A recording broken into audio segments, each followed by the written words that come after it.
नमस्कार, मैं हूं डॉक्टर पार्थ और आज हम फिर से जुड़ रहे हैं भक्ति काल को लेकर के। तो इससे पहले वाले वीडियो में यानी कि भक्ति काल भाग 1 में हमने बात किया था निर्गुण शाखा के बारे में और आज हम बात करेंगे सगुण शाखा के बारे में। तो निर्गुण शाखा के बारे में हमने बात करने से पहले या सगुण शाखा के बारे में बात करने से पहले एक बार फिर से हम थोड़ा सा भक्ति आंदोलन को देख लेते हैं। भक्ति आंदोलन का विभाजन 2 भागों में होता है। पहला भाग यानी कि दक्षिण भारत में भक्ति आंदोलन, दूसरा उत्तर भारत में भक्ति आंदोलन। ठीक, तो दक्षिण भारत के भक्ति आंदोलन पे अभी हम कोई बात नहीं कर रहे हैं, अभी हम उत्तर भारत के भक्ति आंदोलन पर बात कर रहे हैं। उत्तर भारत और दक्षिण भारत का विभाजन नर्मदा करती है, यानी कि नर्मदा और ताप्ती 2 ऐसी नदियां हैं जो कि पश्चिम से पूर्व की तरफ ना बह करके पूर्व से पश्चिम की तरफ अपनी भ्रंश घाटियों में बहती हैं। नर्मदा के उत्तर में जो भाग है उसी को हम उत्तर भारत के तौर पर मानते हैं और नर्मदा के दक्षिण में जो भाग है उसी को हम दक्षिण भारत के रूप में मानते हैं। ठीक है, तो भक्ति काल का विभाजन 2 भागों में हुआ, दक्षिण भारत में भक्ति काल और उत्तर भारत में भक्ति काल। ठीक, उत्तर भारत के भक्ति काल को हम फिर से 2 भागों में बांटते हैं। कौन कौन से? तो एक सगुण भक्ति धारा और दूसरा निर्गुण भक्ति धारा। सगुण भक्ति धारा किसे कहते हैं? तो सगुण भक्ति धारा जिसमें भगवान के किसी एक रूप, आकार, सौंदर्य पर बातें करते हैं वो सगुण भक्ति धारा के अंतर्गत आता है। निर्गुण भक्ति धारा जब भगवान पर तो बातें करते हैं लेकिन भगवान के निराकार रूप पर बात करते हैं, यानी ऐसे रूप पर बात करते हैं जिसमें कोई आकार ना हो भगवान का, जिसमें कोई चित्र ना हो भगवान का, जिसमें कोई मूर्ति ना हो भगवान की, निराकार रूप में जब हम बात करते हैं उसी को निर्गुण भक्ति धारा के तौर पर हम जानते हैं। सगुण भक्ति धारा को 2 भागों में बांटा गया है, जैसा कि पिछले वीडियो में हम जान चुके हैं। एक राम भक्ति धारा और दूसरा कृष्ण भक्ति धारा। राम भक्ति धारा में वो कवि आते हैं जो भगवान राम को मानते हैं, जो भगवान राम के चरित्र पर लिखते हैं, जो कि राम पर विश्वास करते हैं, राम के स्वरूप को मानते हैं। ठीक, उनको राम भक्ति धारा के अंतर्गत रखा जाता है। राम भक्ति धारा के जो प्रमुख कवि हैं जिन्होंने प्रारंभ एक तरह से राम भक्ति का किया था, वैसे तो रामानंद वो व्यक्ति हैं जो कि राम का सर्वप्रथम राम को लाते हैं। चूंकि जो भक्ति काल है कहा जाता है कि दक्षिण भारत में प्रारंभ हुआ था और दक्षिण से उसे उत्तर में लाने का जो श्रेय है वो रामानंद को ही दिया जाता है। और रामानंद चूंकि सगुण भक्ति धारा के एक प्रमुख कवि हैं और रामानंद के ही शिष्यों में जो थे वो कबीर थे, वो धन्ना थे, वो रैदास थे। तो माना जाता है कि जो रामानंद हैं यही दक्षिण भारत से भक्ति काल को उठा करके उत्तर भारत में लाते हैं और कहीं ना कहीं दक्षिण से उत्तर के जो लिंक हैं, जो कड़ी हैं दक्षिण से उत्तर को जोड़ने वाले, वो रामानंद ही थे। लेकिन प्रमुख कवि जो राम भक्ति शाखा के हैं वो तुलसी माने जाते हैं। कृष्ण भक्ति शाखा की अगर बात करें तो कृष्ण भक्ति शाखा में ऐसे कवि आते हैं जो कृष्ण को मानते हैं, कृष्ण को अपना आराध्य मानते हैं। इसमें भी 2 रूपों में कृष्ण को पूजा जाता है, एक योग रूप में कृष्ण को पूजा जाता है और दूसरा माधुर्य रूप में, यानी भजन भाव से कृष्ण को पूजा जाता है, गीतों के माध्यम से कभी कृष्ण को पूजा जाता है। और एक वो कृष्ण है जो कि योग के माध्यम से पूजे जाते हैं, जो ध्यान के माध्यम से पूजे जाते हैं। क्लियर है? ठीक, अब बात करते हैं हम निर्गुण भक्ति शाखा की।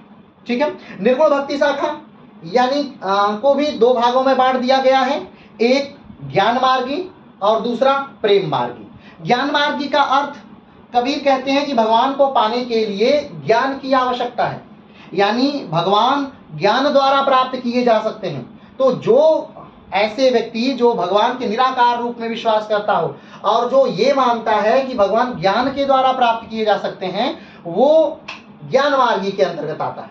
प्रेम मार्गी यानी ऐसे कवि जो कि ये मानते हैं कि नहीं, सिर्फ आपको प्रेम की आवश्यकता है, भगवान के प्रति लगाव की आवश्यकता है, ऐसे कवि जो हैं वो प्रेम मार्गी के अंतर्गत आते हैं। ज्ञान मार्गी के जो प्रमुख कवि हैं जो नेतृत्व करता है वो कबीर हैं ज्ञान मार्गी के, और जो प्रेम मार्गी के कवि हैं वो जायसी हैं, मलिक मोहम्मद जायसी, जो शेर शाह सूरी के दरबार में रहते थे और जिन्होंने पद्मावत की रचना की थी, वो प्रेम मार्गी कवि के एक तरह से अग्रदूत हैं। प्रेम मार्गी जो कवि हैं वो ज़्यादा तक या फिर यूँ कहें तो अधिकतर कवि जो हैं वो सारे के सारे इस्लामिक हैं, और सब कहीं ना कहीं एक तरह से प्रेम के माध्यम से ईश्वर को प्राप्त करना चाहते हैं। ठीक, तो हम लोगों ने निर्गुण भक्ति शाखा का 2 भाग ज्ञान मार्गी और प्रेम मार्गी हम देख चुके हैं।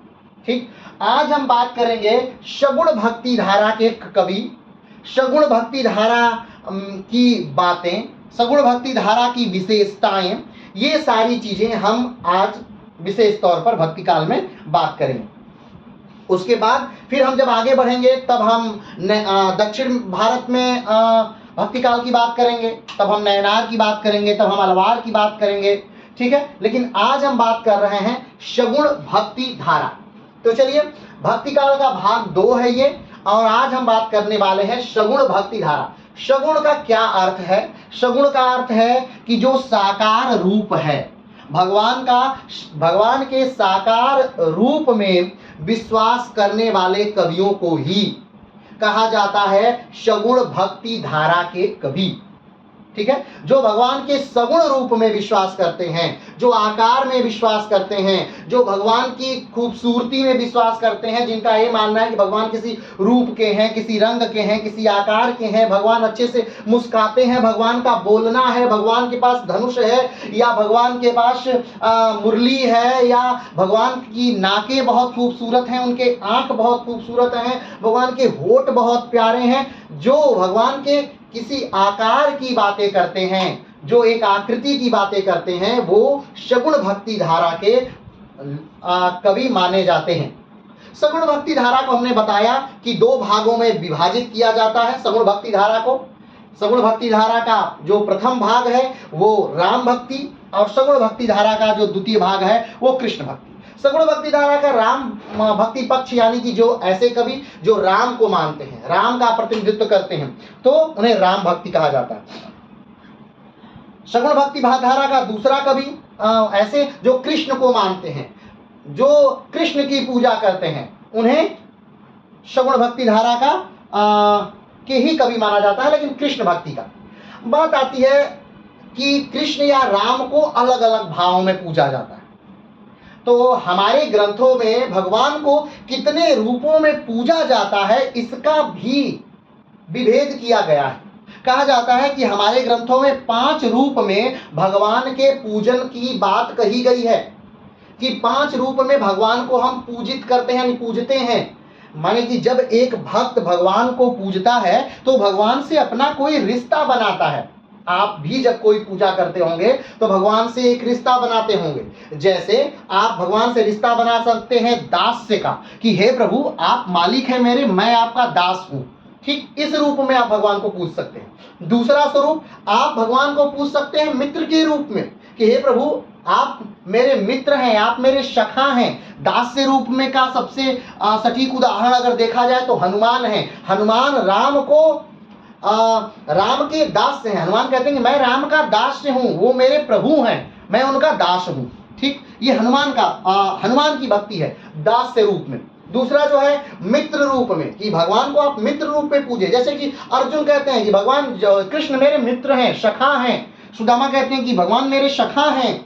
तो यहाँ पर मित्र रूप में आप पूज सकते हैं। तीसरा जो है वात्सल्य रूप में, यानी कि आप भगवान को अपने पुत्र के रूप में पूज सकते हैं, यानी कि भाई मैं भगवान को अपना पुत्र मानता हूं। जैसे कि कौशल्या कहती है कि राम मेरे पुत्र हैं, यशोदा कहते हैं राम मेरे कृष्ण मेरे पुत्र हैं, तो आप पुत्र के रूप में पूज सकते हैं। चौथा रूप जो है वो माधुर्य का रूप है, यानी कि भगवान के आप प्रेमी हैं या भगवान के आप प्रेमिका हैं, इस रूप में भी आप भगवान को पूज सकते हैं। जैसे मीरा कहती हैं कि मेरो तो गिरधर गोपाल दूजो न कोई। तो मीरा के भगवान क्या हैं? मीरा के भगवान कृष्ण जो है वो प्रेमी हैं, और मीरा जो है वो भगवान कृष्ण की प्रेमिका हैं। तो भगवान कृष्ण की प्रेमिका मीरा उनको माधुर्य रूप में पूजती हैं। ठीक है, तो आप दास्य रूप में, मित्र रूप में, वात्सल्य रूप में, माधुर्य रूप में और शांत रूप में। शांत रूप का अर्थ है कि आप भगवान को किसी रूप में नहीं देखते हैं, नहीं, बस आप भगवान के सामने हाथ जोड़ के खड़े हो जाते हैं और कहते हैं हे प्रभु मेरी ये बात है, मेरी ये बात है, मेरी ये बात है। आप भगवान से सारी बातें कहते हैं, लेकिन आप कोई उन्हें रिश्ता नहीं देते हैं कि आप मेरे मित्र हैं, आप मेरे प्रेमी हैं, आप मेरे पुत्र हैं, आप मेरे सखा हैं। ऐसा कोई आप रूप नहीं जब दे पाते हैं या नहीं देते हैं, तब वो शांत रूप होगा। तो कुल 5 रूपों में वर्णित है कि भगवान को हम पूजते हैं, 5 रूपों में भगवान को पूजते हैं। ठीक है, तो अब बात ये आती है कि जब भक्ति काल प्रारंभ हुआ, तो हमने अभी ये बात नहीं की कि भक्ति काल क्यों प्रारंभ हुआ, लेकिन फिर भी भक्ति काल का प्रारंभ माना जाता है कि भारत पर तुर्कों के आक्रमण से कहीं न कहीं प्रारंभ हो गया। ठीक है, वैसे तो कई विद्वानों के, कई इतिहासकारों के अपने कई सारे मत हैं, और वो मत हम जब वो टॉपिक पढ़ेंगे तब उसमें देखेंगे। लेकिन मुख्यतः तुर्कों के आक्रमण से भारत में भक्ति काल का प्रारंभ हो गया। 7वीं शताब्दी से 13वीं शताब्दी के मुख्यतः मध्य में भक्ति काल का प्रारंभ होता है। भक्ति काल का प्रारंभ हुआ तो लोग कहीं न कहीं निर्गुण आकार को, भगवान के निर्गुण आकार को पूज रहे थे, और इसके प्रतिनिधि कभी हमने बताया ही कि कबीर थे। लेकिन भगवान इतने लोग जो गृहस्थ में रह रहे थे, वो इतने कठिन स्वरूप, भगवान के इतने कठिन रूप को वो पूज नहीं पा रहे थे। क्योंकि निर्गुण जो है वो थोड़ा कठिन है, भगवान की पूजा करना निर्गुण में कठिन है। जिस प्रकार जैन धर्म में भगवान की पूजा करना कठिन है, उसी प्रकार निर्गुण शाखा में भी भगवान की पूजा करना कठिन है। तो लोग इसको उस हिसाब से, उस ढंग से पूजा नहीं कर पा रहे थे, उस ढंग से भगवान को की आराधना नहीं कर पा रहे थे। अपना सब कुछ त्याग कर, ढोंग आडंबर त्याग कर वो भगवान की पूजा नहीं कर पा रहे थे, क्योंकि ढोंग आडंबर व्यक्ति के खून में है। व्यक्ति पूजा करेगा तो तिलक लगाएगा, त्रिपुंडी लगाएगा, माला पहनेगा, वो रामनामी दुपट्टा ओढ़ेगा, वो अजान करेगा तो वो टोपी लगाएगा और टखना तक पजामा पहनेगा, वो और भी बहुत सारे ढोंग पाखंड करेगा, वो दिखाएगा भी तो कि वो कर रहा है। उसी प्रकार से तो जब ये चीजें वो नहीं कर रहा था, तो उसे जब वो दिखा नहीं पा रहा था, तो उसे लगा कि नहीं, ये विद्या सही नहीं है, हमें दिखाना भी है, हमें पूजा करना है तो उस चीज को दिखाना भी है कि हम पूजा कर रहे हैं। तो इस कमी को कहीं ना कहीं पूरी करने के लिए, इस चीज को पूरी करने के लिए, इस कठिनाई को, सिर्फ यही कठिनाई नहीं थी, वैसे तो बहुत सारी बातें थी कहीं ना कहीं, तो इस चीज को दूर करने के लिए वो सगुण भक्ति धारा में कहीं ना कहीं आ जाता है। सगुण भक्ति धारा में, तो सगुण भक्ति धारा में जब वो आता है तो उसे राम मिलते हैं, एक मर्यादा पुरुषोत्तम व्यक्ति मिलता है, एक चरित्रवान व्यक्ति मिलता है, एक स्त्री के प्रति वफादार व्यक्ति मिलता है, एक हमेशा अपने आप को यथार्थ रूप में रखने वाला व्यक्ति मिलता है, जो कहना उसी पे अडिग रहने वाला व्यक्ति मिलता है, प्रण लेने वाला और उसे निभाने वाला व्यक्ति मिलता है, पिता का वचन मानने वाला व्यक्ति मिलता है, कर्मठ व्यक्ति मिलता है, ईमानदार व्यक्ति मिलता है। ये सगुण भक्ति जो है ये इतनी शाश्वत थी उस समय में कि कहा जाता है कि सल्तनत काल के दौरान भी, तुर्कों के उस समय मध्यकाल भारत के दौरान भी भारतीय परंपरा को कहीं न कहीं बचाकर अगर रख पाए तो वो तुलसी और उनका राम थे, जिन्होंने कहीं न कहीं इस चीज को उन्होंने बचा लिया, सजो लिया। तो लेकिन फिर भी दिक्कत हुई लोगों को, क्योंकि राम जो है वो आदर्श पुरुष है। अब राम के आदर्श पर चलना भी कठिनता थी, तो अब उन्हें कुछ ऐसा चाहिए कि नहीं जो वचन का पक्का ना हो, जो बात कहे लेकिन फिर अपने हिसाब से, समय के हिसाब से उसमें बदलाव ला दे। तो ऐसा व्यक्ति उन्हें चाहिए था। तब कहीं ना कहीं कृष्ण भक्ति का उदय होता है, तब जाके जनमानस में कहीं ना कहीं कृष्ण आते हैं। तो कृष्ण फिर एक ऐसा व्यक्ति, अब मीरा कहती हैं कि इस पृथ्वी पर मात्र एक ही पुरुष है और मैं इस पृथ्वी पर बाकी एक को ही पुरुष मानती हूं, बाकी इस पृथ्वी पर तो कोई पुरुष ही नहीं है। और वो कौन है? वो भगवान श्री कृष्ण है, बाकी कोई पुरुष नहीं। ठीक, तो आज हम उसी सगुण भक्ति को यहां पर पढ़ेंगे कि सगुण भक्ति क्या है, सगुण भक्ति किस रूप में आई, सगुण भक्ति में कौन कौन कवि प्रमुख हैं, सगुण भक्ति को लाने वाले कौन लोग हैं और किस प्रकार से भारत में सगुण भक्ति स्थापित है। तो चलिए शुरू करते हैं हम। तो पहला पॉइंट है कि ईश्वर के रूप, आकार और गुणों में विश्वास करके उनका बखान करने वाली भक्ति सगुण भक्ति कहलाती है। सगुण भक्ति किसे कहते हैं? तो ईश्वर के रूप, आकार, यानी एक आकार हो भगवान का। हमने पहले ही कहा सगुण और निर्गुण में जो मूल अंतर है वो यही है कि सगुण में एक आकार है भगवान का, एक उनकी आंखों का आकार है, एक उनकी नाक का आकार है, होठ का आकार है, हाथ का आकार है, उनके धनुष बाण का आकार है, उनकी सारी चीजों का एक आकार है। तो जहां भगवान के आकार और गुणों में, उनके गुण भी हैं, उनके कहीं गुण हैं, उनकी कहीं बातें हैं, उनकी सारी चीजें हैं, तो उनके गुणों और आकार में विश्वास करके उनका बखान करने वाले, उनके बारे में गाने वाले, उनके बारे में लिखने वाले, उनके बारे में उनकी विशेषताएं बताने वाले जो लोग हैं, वो सब के सब सगुण भक्ति कहलाती है। ऐसी भक्ति भगवान के आकार में, भगवान की किसमें? आकार में और गुण में जो विश्वास करके जो लोग भक्ति करते हैं, भगवान के आकार और गुण में विश्वास करके जो लोग भक्ति करते हैं, तो ऐसी भक्ति को क्या कहा जाता है? सगुण भक्ति कहा जाता है। सगुण यानी गुणों के साथ, किसी के गुणों के साथ जो भक्ति की जाए वो सगुण भक्ति है एक तरह से। ठीक, आकार रूपी, जब आकार और गुण एक साथ मिले हों किसी व्यक्ति के और उस आधार पर उसका यशगान किया जाए, उनके गुणों की बातें की जाए, उसे ही सगुण भक्ति कहते हैं। निर्गुण भक्ति में यही अंतर है, सगुण और निर्गुण में। निर्गुण में क्या है? आकार नहीं है, निराकार है, ईश्वर का कोई आकार नहीं है। वो बहुत बड़े हो सकते हैं, वो बहुत नन्हे से हो सकते हैं, वो विशालकाय हो सकते हैं, वो सूक्ष्म हो सकते हैं। ठीक, आगे बढ़ते हैं। इस भक्ति में अवतार और लीला का बहुत महत्व है। कौन सी भक्ति में? सगुण भक्ति में, जहां भगवान का आकार है और गुण है। ऐसी भक्ति में क्या है? भगवान के अवतार का महत्व है। इसी में कहा गया है कि भगवान ने इतने अवतार लिए, भगवान ने मत्स्य अवतार लिए, भगवान ने कच्छप अवतार लिए, भगवान ने बराह अवतार लिए, भगवान ने बुद्ध के रूप में अवतार लिया, भगवान राम के रूप में अवतरित हुए, भगवान कृष्ण के रूप में अवतरित हुए। ठीक, भगवान कल्कि के रूप में अवतार लेंगे।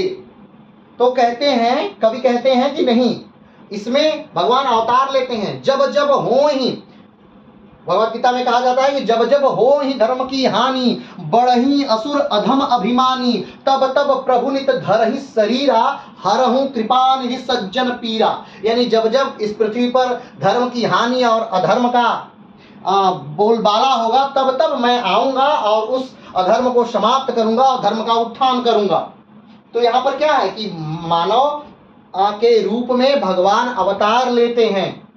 तो पहला सगुण भक्ति में क्या है? भगवान का एक आकार है, आकार और गुणों के कारण जो पूजा होती है, जहां भक्ति होती है, उसी को सगुण भक्ति कहते हैं। और इस सगुण भक्ति में लीलाओं का महत्व है, अवतार का महत्व है। लीला क्या है? अवतार, यानी भगवान का मानव रूप में अवतार लेना ही क्या है? उनका अवतार हो गया। और लीला यानी मानव बनकर, मानव की तरह सब कुछ करना, यही भगवान की मानव लीला है। यानी भगवान मानव बन के जब सब कुछ कार्य करें इस पृथ्वी लोक पर, तो यही क्या है? भगवान की मानव लीला है। बात समझ रहे हैं? चलिए आगे बात करते हैं। इसलिए सगुण भक्ति के काव्य में ईश्वर के साकार रूप में लीलाओं का गायन हुआ है। इसीलिए क्या किया गया है? लीलाओं का गायन किया गया है। जब भी तुलसी लिखते हैं तो राम के बारे में, राम के चरित्र के बारे में लिखते हैं। जब भी सूर बोलते हैं तो सूर कृष्ण की भक्ति के बारे में बोलते हैं। जब भी मीरा गाती हैं तो कृष्ण के लिए गाती हैं।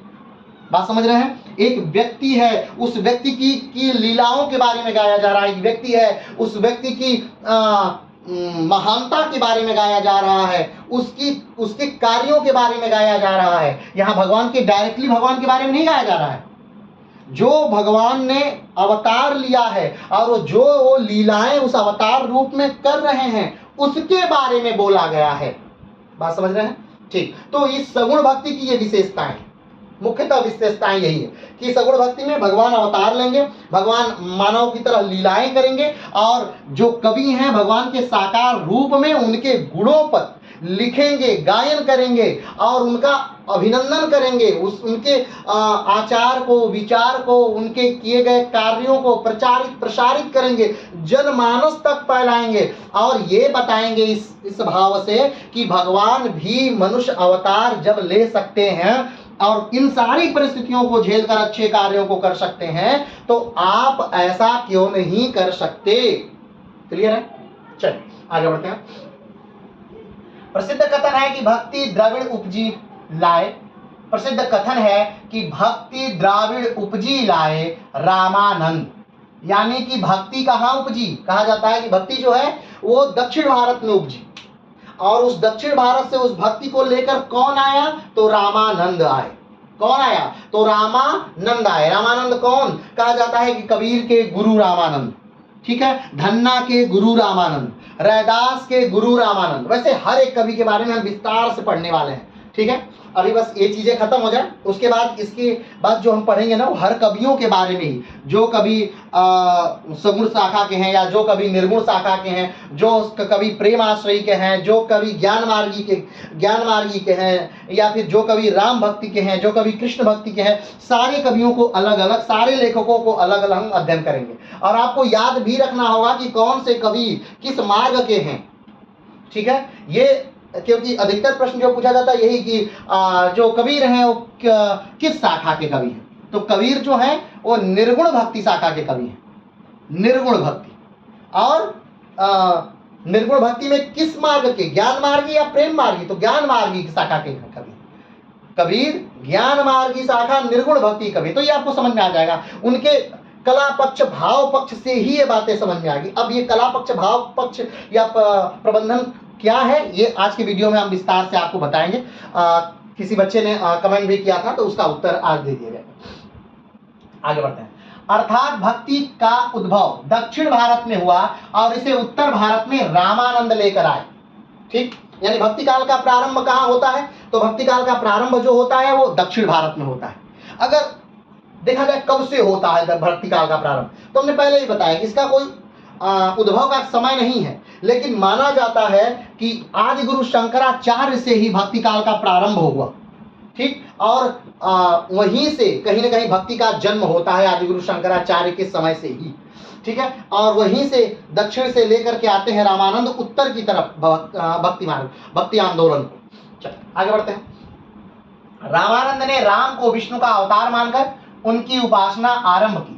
इस तरह से राम भक्ति और कृष्ण भक्ति दो धाराएं चल पड़ी।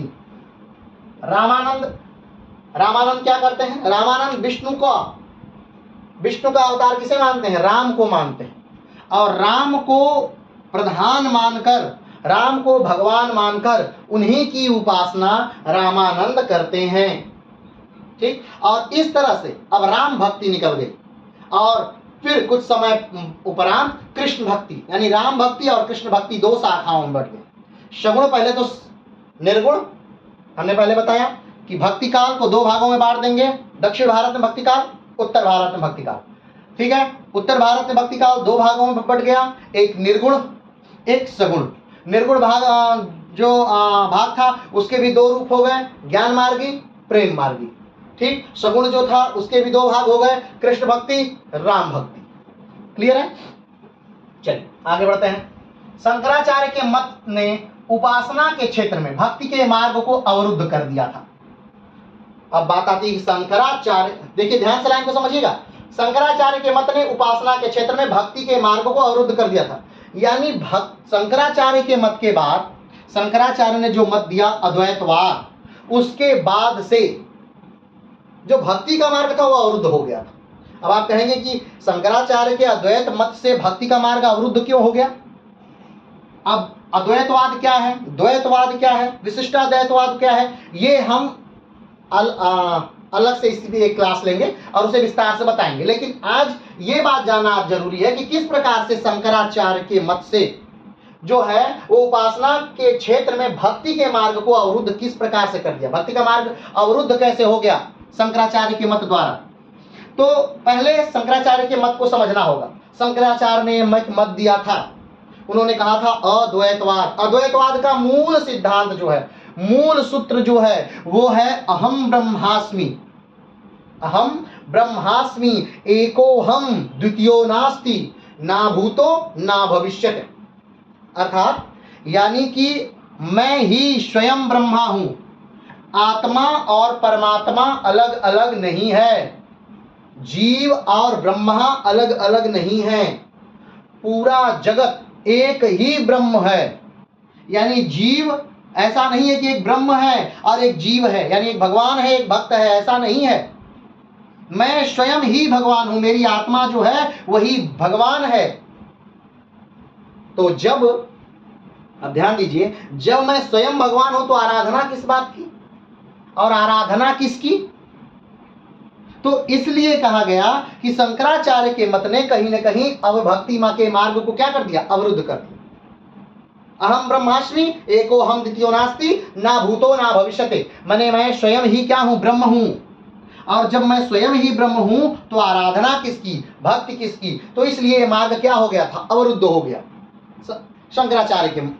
अब उस शंकराचार्य के बाद 7वीं शताब्दी में शंकराचार्य लगभग थे, और आप जानते ही होंगे कि केरल वाला क्षेत्र था, वहीं से वो निकले। उनके घर के पास एक नदी थी। बहुत बाल्यकाल की अवस्था में ही शंकराचार्य को सारे वेदों और पुराणों का, उपनिषदों का ज्ञान हो गया था। उनके पिताजी की मृत्यु हो गई थी। उन्होंने अपनी माँ से संन्यास के लिए आज्ञा मांगी, माँ ने संन्यास की आज्ञा देने से मना कर दिया। एक दिन शंकराचार्य स्नान के लिए गए थे, उनके गांव में ही बहने वाली नदी में वो स्नान कर रहे थे। तब तक एक मगर आकर उनका पैर पकड़ लेता है, और ज्यों ही पैर पकड़ता है तो शंकराचार्य कहते हैं कि माँ, मेरा मगर ने, मुझे बचाओ बचाओ, मगर ने मेरा पैर पकड़ लिया है। माँ जोर जोर से चिल्लाती हैं, कोई मदद के लिए नहीं आता है, जो मदद के लिए आता भी है तो मदद नहीं कर पाता है। तब शंकराचार्य अपनी माँ से पूछते हैं कि माँ, मुझे आदेश दो कि मैं सन्यासी बन जाऊं तो मैं बच जाऊंगा, अन्यथा मैं मर जाऊंगा। माँ इस दुविधा वाले क्षण में शंकराचार्य को नहीं रोक पाती हो, कहते हैं ठीक है तू जा, सन्यासी बन जा। और ज्यों ही माँ ऐसा कहती हैं, जो मगर होता है वो उनका पैर छोड़ देता है। और जब मगर उनका पैर छोड़ देता है तो वही शंकराचार्य सन्यासी के तौर पे पूरे भारतवर्ष में घूमते हैं और 4 पीठों की स्थापना करते हैं। उत्तर में, दक्षिण में, पूर्व में, पश्चिम में बद्रीनाथ, द्वारिका, पुरी और रामेश्वरम। तो इस प्रकार से पीठों की स्थापना करते हैं और पूरे भारत की यात्रा करते हैं, भारत को जोड़ने का पूरा प्रयास करते हैं। तो शंकराचार्य के बाद जो मत आए वो 2 प्रकार से आए। एक जो शंकराचार्य को के पीछे चलने वाले थे, यानी उनको, इनकी बातों को मानने वाले थे, और दूसरे वो जो कि शंकराचार्य के विरोध में मत दिए गए। ठीक, तो जो शंकराचार्य के विरोध में मत दिए गए वो ही कहीं ना कहीं भक्ति काल को एक तरह से जन्म देता है। बात समझ रहे हैं? क्योंकि शंकराचार्य ने कह दिया था कि एको हम द्वितीयो नास्ति अहम ब्रह्मास्मि एको हम द्वितीयो नास्ति ना भूतो ना भविष्यति। ठीक है, तो इस प्रकार से शंकराचार्य ने भक्ति के मार्ग को अवरुद्ध कर दिया था। लेकिन शंकराचार्य के सिद्धांत अद्वैतवाद के अनुसार ईश्वर ही सत्य है। ठीक है, अद्वैतवाद के अनुसार तो ईश्वर सत्य है, जगत मिथ्या। यानी ईश्वर ही क्या है? शंकराचार्य क्या कहते हैं? ईश्वर बस क्या है? सत्य है, बाकी जो जगत है वो क्या है? मिथ्या है। माया के कारण ही मनुष्य संसार को सच मानता है। शंकराचार्य के अनुसार केवल ब्रह्म ही सत्य है और आत्मा भी ब्रह्म ही है। सिर्फ सत्य क्या है? ब्रह्म सत्य है। और आत्मा क्या है? वो ब्रह्म है। यानी मेरे अंदर आत्मा है, वो क्या है? ब्रह्म है। यानी मैं स्वयं क्या हुआ? ब्रह्म हुआ। और जब मैं स्वयं ब्रह्म हूं तो मैं ब्रह्म की, किस ब्रह्म की पूजा करूं? मैं स्वयं जब भगवान हूं तो मैं किस भगवान की पूजा करूं? ठीक है, आगे बढ़ते हैं। ऐसी स्थिति में भक्ति संभव नहीं है, क्योंकि भक्ति के लिए भक्त और भगवान के बीच किसी न किसी रूप में भेद होना आवश्यक है। बात समझे? यानी भक्ति तब होगी जब भगवान का स्वरूप अलग और भक्त का स्वरूप अलग होगा। भगवान का स्वरूप अलग और भक्त का स्वरूप क्या है? जब अलग अलग होगा तब तो भक्ति होगी, तब तो एक भक्त अपने भगवान को पूजेगा। लेकिन जब भक्त और भगवान एक ही रहेंगे तब कौन किसे पूजित करेगा? तब कौन किसे पूजेगा? ठीक है, तो इस बात को कहीं न कहीं आगे आने वाले विद्वानों ने तोड़ा। अद्वैतवाद का खंडन किस प्रकार किया गया? द्वैतवाद द्वारा किया गया। विशिष्टाद्वैतवाद द्वारा किया गया। चलिए आगे बढ़ते हैं। यही कारण है कि रामानुजाचार्य ने जीव जगत और ईश्वर के संबंधों को लेकर एक नया दार्शनिक मत प्रस्तुत किया। किसने प्रस्तुत किया? रामानुजाचार्य ने। रामानुजम ने कौन सा मत प्रस्तुत कर दिया? विशिष्टाद्वैतवाद। उन्होंने क्या कहा? विशिष्टाद्वैतवाद। उन्होंने कहा कि नहीं नहीं, देखिए ब्रह्म और जीव उसी प्रकार है जैसे शरीर। ब्रह्म जो है वो क्या है? वो शरीर है, और जीव जो है वो क्या है? वो शरीर का अंग है। जिस प्रकार ये पूरी शरीर है और एक शरीर में अंग है नाक, इसी प्रकार ब्रह्म है और इस पृथ्वी पर रहने वाले जीव हैं। जो ब्रह्म है वो पूरा शरीर है और जो जीव है वो एक भाग है, लेकिन दोनों अलग नहीं है। दोनों को अलग नहीं कर सकते। ऐसा नहीं कह सकते कि जीव जो है वो ब्रह्म नहीं है, यानी शरीर जो है, नाक जो है वो शरीर नहीं, वो भी शरीर ही है, वो भी शरीर का एक अंग ही है, लेकिन वो ब्रह्म नहीं है, वो शरीर नहीं है। नाक जो है वो शरीर का एक अंग है, नाक स्वयं शरीर नहीं है। तो इस प्रकार से विशिष्टाद्वैतवाद को रामानुजम ने दिया और इसे उन्होंने इस रूप में समझाया कि शरीर और शरीर का अंग, शरीर जो है वो स्वयं ब्रह्मा है, यानी ब्रह्म यानी भगवान है, और जो अंग है उसका वो भक्त है। ठीक है, लेकिन ऐसा नहीं कि भक्त, अब भगवान जो है वो नाक हो सकता है, यानी शरीर जो है वो नाक हो सकता है, लेकिन नाक जो है वो शरीर नहीं हो सकता। ठीक है, क्लियर है? आगे बढ़ते।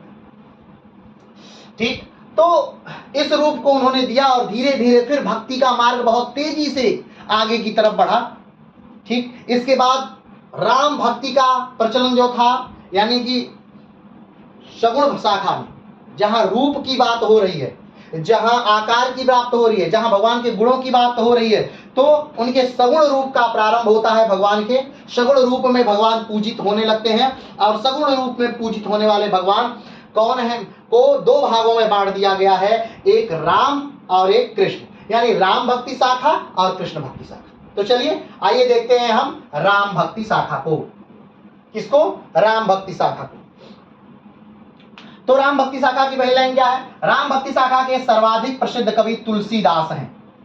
राम भक्ति शाखा में सर्वाधिक प्रसिद्ध कवि कौन है? तुलसीदास हैं, राम भक्ति शाखा के सबसे प्रसिद्ध कवि। तो तुलसीदास का जन्म कहाँ हुआ था? वैसे तो जब आप किताबों में पढ़ेंगे तो तुलसीदास का जन्म आपको दिखाएगा कि चित्रकूट में हुआ है। ठीक, राजापुर नामक ग्राम चित्रकूट में है और वहीं पर हुआ था, लेकिन सही नहीं है। सही क्या है? सही है गोंडा में हुआ था। गोंडा उत्तर प्रदेश में राजापुर नामक एक ग्राम है और वहीं पर तुलसीदास का जन्म हुआ था, और यहीं तुलसीदास के पिता जो हैं आत्माराम दुबे, उनके नाम से यहीं पर जमीन थी। ठीक है, तो वैसे तो तुलसीदास के जन्म में बहुत ज्यादा कंफ्यूजन है, लेकिन फिर भी तुलसीदास जो है वो राम भक्ति शाखा के प्रसिद्ध कवि माने जाते हैं। वैसे तो राम भक्ति शाखा का प्रारंभ तुलसीदास से पहले ही हो चुका था। हमने बताया था रामानंद ही तुलसीदास से पहले ही, कहीं पहले ही राम भक्ति को प्रारंभ कर चुके थे। लेकिन राम भक्ति पर जितना लिखा गया, जितनी रचनाएं आई, तो राम तुलसी के बाद प्रसिद्ध हुए। जब रामचरित मानस लिखी गई और घर घर में रामचरित मानस और सुंदरकांड का पाठ होने लगा, तब राम कहीं ज्यादा प्रसिद्ध हो गए। ठीक है, तो तुलसीदास पे एक बड़ी अच्छी लाइनें हैं, लेकिन यहाँ पे जन्म को लेकर अलग अलग कंफ्यूजन है, यानी कि अलग अलग किताबों में तुलसीदास का जन्म अलग अलग है। तो संवत 1555 में जागा राजापुर भाग, हुलसी ने तुलसी को पाया। इनके पिता का, माता का नाम क्या था? हुलसी, और इनके पिता का नाम आत्माराम दुबे। तो हुलसी ने तुलसी को पाया, जो हिंदी का अमर सुहाग, राम नाम बोला बोला था, राम नाम जन्मत तत्काल, पिता आत्मा राम देखकर बालक को हो गए निहाल। पर जब पाया जन्म मूल में, उपजा मन में कुछ आभास, त्यागा सौंप दिया मुनिया को, मुनिया दीन्हा नर हरिदास। पालित पोषित शिक्षित होकर से सनातन से पा ज्ञान, निज पत्नी रत्नावली से पा राम प्रेम का सौरभ मान। काशी वास किया हो करके रामचरित सागर ततलीन, ला करके हिंदी जग को तब रामचरित मानस मणिदीन। आज विश्व के अखिल रसिक जग कर मानस में स्नान विलास, मुक्त कंठ से कह उठते हैं जय तुलसी दास।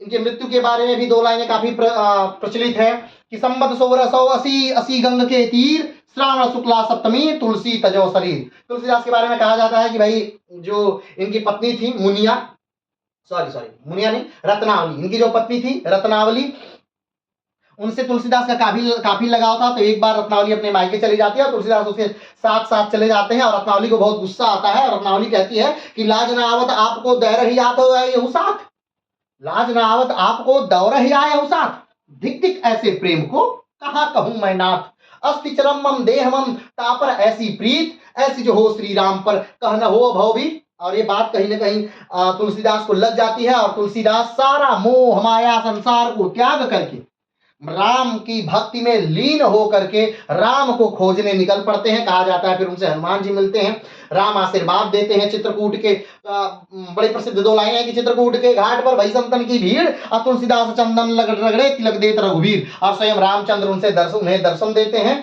और रामचंद्र चरितमानस की रचना करना प्रारंभ कर देते हैं। काशी के ब्राह्मणों द्वारा बहुत प्रतिशोध से उनके इस ग्रंथ का खंडन होता है और सारे ग्रंथों के नीचे उनके ग्रंथ को किसी काशी विश्वनाथ वाराणसी में रख दिया जाता है। लेकिन सुबह जब उठा जाता है और दरवाजा खोला जाता है तो देखा जाता है कि काशी विश्वनाथ के मंदिर, मुख्य मंदिर में जो ग्रंथ थे सबसे ऊपर रामचरितमानस आ जाता है और उस पर स्वयं भगवान शंकर के हस्ताक्षर होते हैं और इसके बाद से उन्हें मान्यता मिल जाती है। ठीक है, वैसे तो इनके बारे में विस्तार से बाद में पढ़ेंगे, लेकिन राम भक्ति शाखा के सबसे प्रमुख कवियों में जो थे वो तुलसीदास थे। ठीक है, उन्होंने समाज और जन जन जीवन में फैल रहे अनाचार को रोकने के लिए राम को एक आदर्श पुरुष के तौर पर प्रस्तुत किया, क्योंकि समाज में काफी अत्याचार बढ़ रहे थे, लोग एक से ज्यादा पत्नियों को रख रहे थे और कहीं ना कहीं जो मिथ्याचार है वो बहुत ज्यादा बढ़ रहा था, जो कहना है वो कभी नहीं करना है या किसी के विश्वास पर खरा नहीं उतरना है। तो राम को एक आदर्श पुरुष के तौर पर तुलसी यहाँ प्रस्तुत करते हैं समाज में, और राम कहीं ना कहीं लोगों के जन जन में राम आने लगते हैं। तो आप सब समझ सकते हैं, जब राम के बारे में आप बार बार सुनेंगे, राम आपके जहन में बसने लगेंगे, तो हो सकता है कि आप पूरी तरह से राम न बन पाए, लेकिन राम के कुछ गुण तो आप अपने अंदर लाएंगे ही, राम की कुछ बातें तो आप अपने अंदर लाएंगे ही। या जब भी आप कोई बात करने जाएं, मिथ्याचार करने जाएं, तो आप एक बार राम को याद कर लें तो कम से कम डर से ही आप कुछ तो राम की बातें मान ही लेंगे। तो तुलसी ने समाज में फैले इस अत्याचार को रोकने का सबसे अच्छा तरीका निकाला कि भगवान राम को एक आदर्श पुरुष के तौर पर अपने मानस में यानी रामचरितमानस में प्रस्तुत किया। इससे पहले भी राम के बारे में लिखी गई बातें, ऐसा नहीं कि इसके पहले राम के बारे में बातें नहीं लिखी गई है। रामायण इससे कहीं पहले की रचना है वाल्मीकि जी द्वारा। 24,000 श्लोकों की रचना रामायण। भारत के या विश्व के कहा जाता है कि पहले कवि जो थे वो महर्षि वाल्मीकि थे, जहां पर शोक से श्लोक की उत्पत्ति होती है। एक क्रौंच पक्षी को जब वो देखते हैं और उस विरह वेदना को देखते हैं, तब वो उनके मन से पहली बार श्लोक निकलता है उनके मन से, और उस श्लोक को सुन करके जो ब्रह्मा जी हैं बहुत प्रसन्नचित्त होते हैं और स्वयं आते हैं महर्षि वाल्मीकि के पास और कहते हैं कि आपको राम की कथा लिखनी है, रामायण लिखनी है, लिखिए इसको। और तब जाके ब्रह्मा जी की प्रेरणा से महर्षि वाल्मीकि रामायण की रचना लिखते हैं। तो पहले इस पृथ्वी के पहले आदि कवि माने जाते हैं महर्षि वाल्मीकि, और उन्होंने ही पहली बार 24,000 श्लोकों की एक रचना लिखी जिसको रामायण कहा जाता है, जिसमें 500 सर्ग हैं और जो 7 खंडों में विभाजित है, 7 कांडों में विभाजित है। ठीक है, तो उनसे पहले भी हम बात बस बता रहे हैं कि तुलसी से पहले भी रामायण लिखी जा चुकी थी, लेकिन यहाँ पर तुलसी जो लिखते हैं वो रामचरितमानस लिखते हैं। और ये रामचरितमानस तुलसी के रामचरितमानस में और रामायण में मूल अंतर जो है, वैसे तो बहुत सारी कथाओं का अंतर है, बहुत सारे अंत का भी अंतर है। रामायण दूसरी तरह से अपना अंत करता है और रामचरितमानस अपना दूसरी तरह से अंत करता है, लेकिन जो मूलभूत अंतर है वो है जनमानस तक पहुंच। इन दोनों की जनमानस तक पहुंच ये मूलभूत अंतर है। क्यों? क्योंकि जो रामायण है वो शुद्ध संस्कृत में लिखी गई रचना है, और एक समय ऐसा भी था भारत में कि शुद्ध संस्कृत बहुत कम लोग जानते हैं। अब जब लोग संस्कृत ही नहीं जानेंगे तो संस्कृत भाषा में लिखी गई रचना को कैसे पढ़ेंगे? और जो रामचरितमानस है, तुलसीदास द्वारा रामचरित लिखित मानस है, वो जो है वो अवधि में है, कहाँ, जो अवध क्षेत्र है, इससे पहले जब हम जो चैप्टर पढ़ाए थे अवध, अवध यानी लखनऊ का क्षेत्र, गोंडा का क्षेत्र, बहराइच का क्षेत्र, बलरामपुर का क्षेत्र, गोरखपुर का क्षेत्र, ठीक है, ये वाला पूरा जो क्षेत्र था ये कहाँ का क्षेत्र था, ये अवध क्षेत्र था। तो इस अवध क्षेत्र में एक बोली बोली जाती है, वो अवधी है। तो इस अवधी भाषा में लिखी गई उनकी रचना, मूल जो रचना है उनकी अवधी भाषा में है। जैसे आप जो राम के, जैसे कि जगह जगह जो पंडित जी लोग कथा सुनाते हैं कि वहां राम लक्ष्मण ही निहारी, बोल ही बचन मनुज अनुसारी, अर्धरात्रि गए कपि नहीं आयु, राम उठायु राम अनुज उर लायो। तो ये भाषा है कौन सी है, अवधी है। ये भाषा तो हिंदी है, ये बोली जो है अवधी है। तो ये जनमानस तक पहुंच सकी क्योंकि जनमानस की भाषा थी, और इसमें जब रचना हुई तो ये घर घर राम की कथाएं पहुंच सकी। तो राम की जो प्रसिद्धि थी वो दिन दूना और रात चौगुना बढ़ गई। बात समझ रहे हैं? ठीक। तो ऐसा मत समझिएगा कि रामचरितमानस से पहले रचनाएं नहीं लिखी गई थी, कंबन रामायण लिखी गई थी। वैसे तो राम पर आज तक सबसे ज्यादा रचनाएं चली हैं, इतनी रचनाएं चली हैं कि इसको कोई अंत ही नहीं है। राम पर लेखनी बहुत चली है, लेकिन सबसे प्रसिद्धि जिस रचना ने पाया वो था तुलसी का रामचरितमानस, ठीक है, और कंबन का कंबन रामायण। चलिए आगे बढ़ते हैं। जो व्यक्ति राम, परिवार, समाज और राजनीति में आदर्श मर्यादाओं की स्थापना करता है, जो जीवन के विरोध में समन्वय का संदेश देता है, यानी इन्होंने, तुलसी ने एक जो चरित्र था उसमें राम को ढाला, और राम को कैसा बनाया, चरित्रवान बनाया। राम को कैसा बनाया, शक्तिशाली बनाया। राम को कैसा बनाया, तो राम को परिवार की जिम्मेदारियां निभाने वाला बनाया, पत्नी की रक्षा करने वाला बनाया, पिता की बात मानने वाला बनाया, भाई से प्रेम करने वाला बनाया। यानी राम के जब आप कैरेक्टर को देखते हैं, राम के चरित्र को आप देखते हैं, तो आप देखेंगे कि राम में आपको कहीं से कमियां नहीं मिलेंगी। लक्ष्मण उत्तेजित हो जाते हैं बात बात में, हर जहां कोई बात होगी लक्ष्मण तुरंत उत्तेजित। जैसे तुलसीदास जी जब पिनाक टूटती है, शिव की धनुष जब टूटती है, तो जब परशुराम आते हैं तो लक्ष्मण उनसे लड़ जाते, राम कहते शांत। तो राम क्या है, धैर्यवान। यहाँ राम को धैर्यवान दिखाया गया। राम धैर्यशाली है, वो धैर्य धारण करने वाले हैं राम। जब रावण का वध हो जाता है, रावण मर जाता है, तब राम कहते हैं कि रावण से बहुत बुद्धिमान व्यक्ति था, उससे शिक्षा लेनी चाहिए। लक्ष्मण कहते हैं नहीं, ठीक। तो कहते हैं नहीं नहीं नहीं, ऐसा नहीं, वो दंड है वो अलग विषय है, लेकिन वो विद्वान है ये अलग विषय है। तो उसके पास जाते हैं और उससे ज्ञान की बातें सीखते हैं। तो यहां पर राम को क्या दिखाया गया है कि अपने शत्रु का भी क्या करते हैं, सम्मान करते हैं। ये राम की अलग विशेषता है, ठीक है। तो राम को कहीं से भी आप राम को काट नहीं पाएंगे। भरत सेना लेके आ रहे हैं, लक्ष्मण उत्तेजित हैं कि भरत आक्रमण करने आए हैं, आपको मारने के लिए आए हैं, लेकिन राम क्या है, शांत है।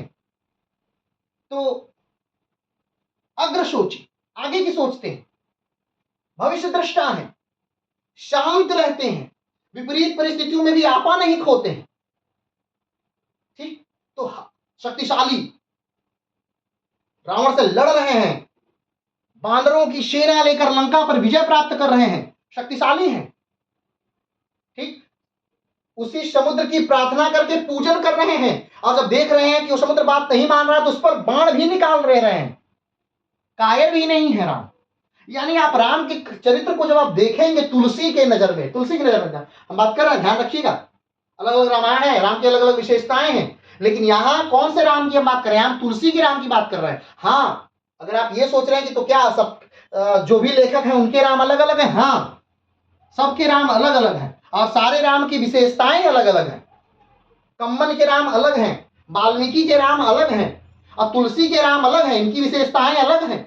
तो तुलसी यहां पर अपने राम में कोई कमी नहीं छोड़ते हैं, मर्यादा पुरुषोत्तम कहते हैं तुलसी उनको, ठीक।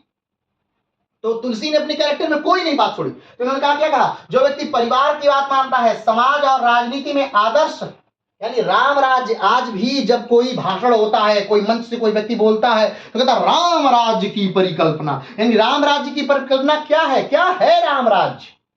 गांधी जी भी कहते थे राम राज्य की परिकल्पना। तो क्या है राम राज्य, एक ऐसा देश जहां पर छोटे से छोटे व्यक्ति की बात सुनी जाए, जहां छोटे से छोटे व्यक्ति के, सबसे गरीब तबके के भी दुख की बात हो, वो राम राज्य है।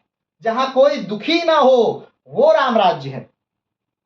दुखी ना होना वो अलग विषय है, लेकिन छोटे से छोटे तबके की व्यक्ति की बात सुनना राजा द्वारा, वो राम राज्य है। तो यहां पर तुलसी उस राजनीति की, आदर्श राजनीति की बात करते हैं, मर्यादाओं की स्थापना रखने वाले व्यक्ति की बात करते हैं, जो मर्यादा रखता हो, हर चीज में मर्यादा रखता हो, विरोधों में समन्वय का संदेश देता है, यानी सारी चीजों को बांध कर चलता है, एक साथ मिलाकर चलता है। उस राम की बात कर रहे हैं। उस समय राम की भक्ति की स्थापना करते हैं कौन? तुलसीदास। आगे बढ़ते हैं। भारतीय समाज में ऐसे राम को पाकर मध्य युग की बर्बरता में भी जीवित रह सका। इस ठीक भारतीय समाज क्या हुआ? अब देखिए, मध्यकालीन भारत जो था वो कैसा भारत है आप देखेंगे तो लगातार आक्रमण का भारत है। हमने बताया था कि मध्यकाल यानी सल्तनत काल, 1191 में तराइन का प्रथम युद्ध होता है पृथ्वीराज चौहान और मोहम्मद गोरी के बीच, और उस युद्ध में पृथ्वीराज चौहान जीत जाते हैं, मोहम्मद गोरी हार जाता है। 1192 तराइन का द्वितीय युद्ध, इस द्वितीय युद्ध में मोहम्मद गोरी जीत जाता है, पृथ्वीराज चौहान हार जाते हैं। और इसके बाद से 1206 में मोहम्मद गोरी की मृत्यु होती है, और उसके जो जो सेनापति जहां जहां पर थे वहीं पर उन्होंने अपने अपने साम्राज्य की स्थापना कर दी। याल्दूज, कुवाचा और कुतुबुद्दीन ऐबक। उस समय कुतुबुद्दीन ऐबक जो है लाहौर और दिल्ली वाले क्षेत्र में था, और यहीं पर गुलाम वंश की स्थापना हो जाती है 1206 में, जहां कुतुबुद्दीन ऐबक की मृत्यु होती, मोहम्मद गोरी की मृत्यु होती है, वहीं कुतुबुद्दीन ऐबक ने गुलाम वंश की स्थापना कर दी भारत में, यानी अपना साम्राज्य भारत में स्थापित कर दिया। और गुलाम वंश फिर लगातार गुलाम वंश चलता रहता है, गुलाम वंश चलता है, फिर खुलजी वंश चलता है, तुगलक वंश चलता है, सैयद वंश चलता है, लोधी वंश चलता है, और इसी समय कई आक्रमणकारियों का भारत में आक्रमण होता है, और लगातार कभी खिलजी अपने राज्य को विस्तारित कर रहे हैं, कहीं तुगलक अपने राज्य को विस्तारित कर रहे हैं, कहीं जौनपुर का साम्राज्य उदित हो रहा है, कहीं दक्षिण भारत में विजयनगर साम्राज्य का उत्थान हो रहा है, कहीं दक्षिण भारत में ही बहमनी साम्राज्य का उत्थान हो रहा है। तो दक्षिण में बहमनी साम्राज्य और विजयनगर साम्राज्य लड़ रहे हैं, वाकाटक उधर, मतलब हर जगह लड़ाई हो रही है। पूरे क्षेत्र में, पूरे भारतीय उपमहाद्वीप में क्या हो रहा है? युद्ध का समय चल रहा है, पूरे भारतीय उपमहाद्वीप। और ऐसे समय में अगर भारत को स्थापित रख सका तो कहीं न कहीं भारतीय समाज में ऐसे राम को पाकर ही मध्यकाली की इस बर्बरता में भी भारत जीवित रह सका। वो राम को पाकर ही, कहीं ना कहीं एक कैरेक्टर था उनके दिमाग में, नहीं राम राम शांत रहिए, ये काम ऐसे होता है, ये काम ऐसे होता है, धर्म पर चलिए, सुख आता है तो दुख आता है, सुख और दुख एक जीवन के दो पहलू हैं। मतलब हर बात तुलसी को जो भी कहना है उन्होंने अपने अपने शब्दों को राम के मुख से कहलाया है, और जब राम कुछ कह रहे हैं तो समाज पर इसका प्रभाव पड़ता है। क्लियर है? चलिए, तो राम भक्ति शाखा की कुछ विशेषताएं हैं। क्या विशेषताएं हैं? आइए उन विशेषताओं को देखते हैं। पहली विशेषता क्या है? इस शाखा के सभी कवि सगुण राम को ब्रह्म के पूर्ण अवतार के रूप में स्वीकार करते हैं। यानी इसका जो राम भक्ति शाखा के जो जितने भी कवि हैं वो सब के सब राम को क्या मानते हैं? भगवान मानते हैं, ईश्वर मानते हैं। ऐसा नहीं है कि वो राम को मानते हैं कि एक आदमी है जो शक्तिशाली है, नहीं नहीं नहीं, ऐसा नहीं। वो मानते हैं कि राम भगवान विष्णु हैं, स्वयं स्वयं ब्रह्म है, यानी राम स्वयं भगवान है, और स्वयं राम को भगवान के रूप में इस राम भक्ति शाखा के सिर्फ तुलसी ही नहीं, राम भक्ति शाखा के सारे लोग स्वीकार करते हैं। राम भक्ति शाखा के सारे कवि राम को भगवान के रूप में स्वीकार करते हैं। ठीक है, हमने बताया कि भक्ति आंदोलन जो है दो भागों में बटा, एक दक्षिण भारत में भक्ति आंदोलन, दूसरा उत्तर भारत में भक्ति आंदोलन। दक्षिण भारत की भी हम बात नहीं कर रहे हैं, हम उत्तर भारत की भक्ति आंदोलन की बात कर रहे हैं। तो उत्तर भारत के भक्ति आंदोलन को दो भागों में बांट दिया गया, एक उत्तर भारत का सगुण पक्ष, ठीक, और दूसरा उत्तर भारत का निर्गुण पक्ष। सगुण पक्ष को दो भागों में बांट दिया गया, राम भक्ति शाखा, कृष्ण भक्ति शाखा। तो अभी हम राम भक्ति शाखा की बात कर रहे हैं। तो राम भक्ति शाखा के जितने भी कवि थे वो सब ने राम को क्या माना? ब्रह्मा माना, यानी भगवान माना, और स्वयं को ज्यादातर लोगों ने दास माना। क्या माना? दास माना। चलिए आगे बढ़ते हैं। तो पहला है, इस शाखा के सभी कवि सगुण राम को ब्रह्म के पूर्ण अवतार के रूप में स्वीकार करते हैं। दूसरा, सभी कवि समन्वय और सामंजस्य का संदेश देते हैं। कोई भी लड़ाई की बात नहीं करता है इसमें कि नहीं एक दूसरे से लड़ जाओ, एक दूसरे को मार दो, फोड़ दो, ऐसा नहीं। अंतिम समय तक वो समन्वय की बात करता है, यानी कोई उपाय मिल जाए जिससे युद्ध न हो। क्योंकि राम, आप देखिए, जब रावण से युद्ध करने जाते हैं तो ऐसा नहीं कि तुरंत आए और पहले ही बार में युद्ध कर लिए, नहीं, ऐसा एकदम नहीं किया। राम आए, अपनी सेनाओं को रखा, अपने बाहुबल को बकाया, कई बार हनुमान के रूप में अपने दूत को भेजा कि जाओ बताओ कि दे दो, क्यों बेकार में युद्ध कर रहे हो। फिर अंगद के रूप में अपने दूत को भेजा कि जाओ बताओ, कहो कि सीता को दे दो, क्यों युद्ध कर रहे हो। बार बार रावण को जब भी उसका कोई महारथी युद्ध के लिए आता तो बस राम पहली बात यही करते कि ठीक है, अगर तुम मान जाओ सीता को वापस करने के लिए तो हम यहां से चले जाएंगे, हम कोई खर्च तुमसे नहीं ले रहे हैं, हम तुम्हारी कोई सोने की लंका नहीं मांग रहे हैं, हम सिर्फ कह रहे हैं कि भाई तुम क्या दे दो, हमारी हमें धर्म पत्नी को लौटा, बस हम चले जाए। यहां सिर्फ उस राम की बात है, इसलिए अंतिम तक समन्वय की बात करते हैं राम।